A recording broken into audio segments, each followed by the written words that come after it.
So can you just edit the title of this and just say there's five, because there's two more.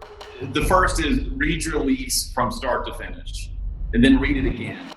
Then consult with your attorney and have them read it, and then go over it with the attorney, because you're going to both read it differently.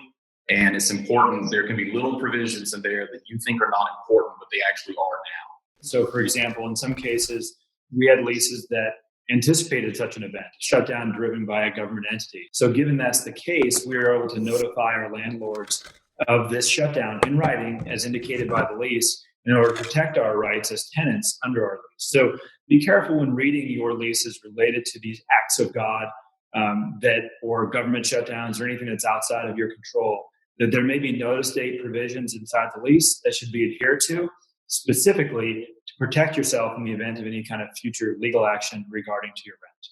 And then once you realize you're in the situation where you may not be able to pay your next month's rent, open up communication with the landlord and have a conversation, because this is, a shared event. So everyone, including that landlord, is in the same position. Don't run away from the problem. Don't try to hide from it, because honestly, if someone wants to follow the letter of a lease, they could begin proceedings against you quickly if you don't pay and you haven't communicated. You don't necessarily want to call and say, I'm not going to pay you, because that would be a preemptive default. So it's more of a conversation. Hi, this is an unprecedented situation. This is an unusual event. We don't want you to panic, because we're not panicking. We are still committed to this lease. We want to figure out, creative ways to make this work for both of us. So let's say you have a 10-year lease and you're in year 3. So if you were to miss a month or two, then now you have a 10-year plus 2-month lease. So it's conversations like that. In the places where we have landlord relationships, there's not been one who has not been willing to work with us, but there also isn't one that beforehand we didn't have a relationship with, at least in terms of some general speaking terms or monthly check-ins or quarterly check-ins, that type of thing. So it's get to know your landlords, get to know your bankers. Don't try to start a relationship in the middle of a crisis. I think have a relationship, and then during that crisis situation, you're more likely to get what you need from that. And it's not too late to start. Look, as Brad said initially, communicate, be open, be honest. We all know about this issue. We're all going to be affected by it. So no one here is ever going to be, you can say that they're immune from some of the pressures that are being put on the economy. I mean, it is daunting to pick up the phone and call someone that you don't regularly communicate with. And yes, that's difficult, but understanding that as soon as you do it, you will feel better. I mean, there were certain landlords that we don't talk with a lot all the time. We do have great relationships with them, but you're not necessarily going to have coffee with your landlord every week. Most of us are not. So it's honestly just as, and I make it sound simple and it's not, just call them. And even if you're leaving a message, hey, I need to talk to you about our lease. And when they call back, it's just an honest conversation about, hey, we're in this unprecedented situation. I know you're affected too. We're trying to figure it out. We're reacting day by day. We're not panicking. I don't want you to panic. We're still committed to your location. Well, and the key element there is call. There's far less chance of a conversation going wrong than an email. I mean, we've all, and especially in tense times when you're looking for things to go wrong, there's a lot to pick apart in the written message that maybe was not even intended. So by all means, call when available. And there is no stigma here. Look, I mean, there's no stigma for wanting to go out and get this deal, because guess what? Your landlord's going to get the same deal. Your landlord, if he or she is doing their job, is calling their bank and saying, hey, give me a deal. Let me know if I can defer my payment. They're having the same exact conversation. So I think they're going to be surprised if you don't call, as opposed to worried that you might. Pick up the phone, go get the relief that quite honestly should be available to you. And, third, understand your bargaining position, or just being honest and being transparent. Most small businesses are getting forgiveness from their banks for a certain window of time. So your landlord is likely in that same position. So when they tell you, well, now I can't pay my loan, that's not entirely true. It may be in certain cases, and maybe it's then you educate your landlord on the fact that they could get forgiveness from their bank. Many banks right now are deferring their principal and interest payments.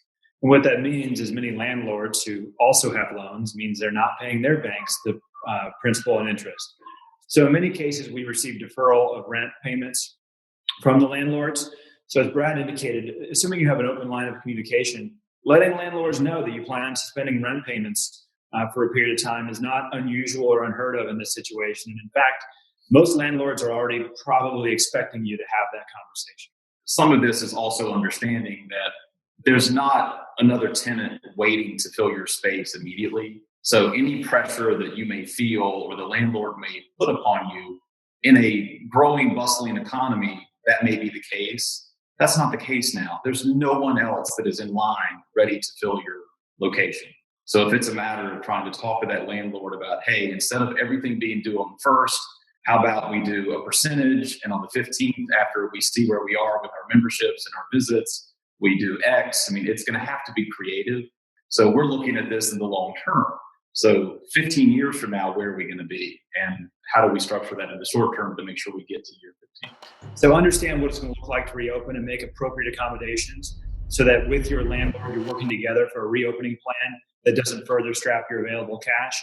So the question will be, how does it look when you want to reopen? What are your expenses going to be? So let's say we're open on May 1st. Well, guess what? Now we have rent. Now we have payroll. Now we have all of these things, but do we have all of our members? So how do we negotiate effectively with our landlords to reopen without necessarily the steep curve of immediate payment due of the rent that they are owed? And finally, do your research on government programs that may be available to help you bridge the gap, not only in your operational and wage cash flow, but also from a real estate perspective. Many club operators may be eligible for SBA loans that will in part pay their rent and or wages that may not need to be repaid under certain provisions. You may or may not qualify in your individual club, and we recommend at least doing that research to see if you do. Finally, know your rights under evictions. Many states are passing laws related to evictions, both commercial and residential, being suspended. Many states are passing laws related to utilities not being turned off for non-payment during this event. Do that research. You may also, even in the worst case scenario where you can't pay a bill, you're between a rock and a hard place, you may have a legal remedy should someone attempt to evict you from your property. So Brad and I are not lawyers, to be clear. So by all means, I think all of this should be prefaced with, hey, go talk to a lawyer and make sure that you have somebody with a legal mind and a legal degree looking at this. That I feel that too often people feel like they're amateur lawyers and can do this themselves. And we're smart enough to know that we don't know everything, and smart enough to know when we need to get lawyers involved. Right. That's a shout out to Helen Durkin from Merced, by the way.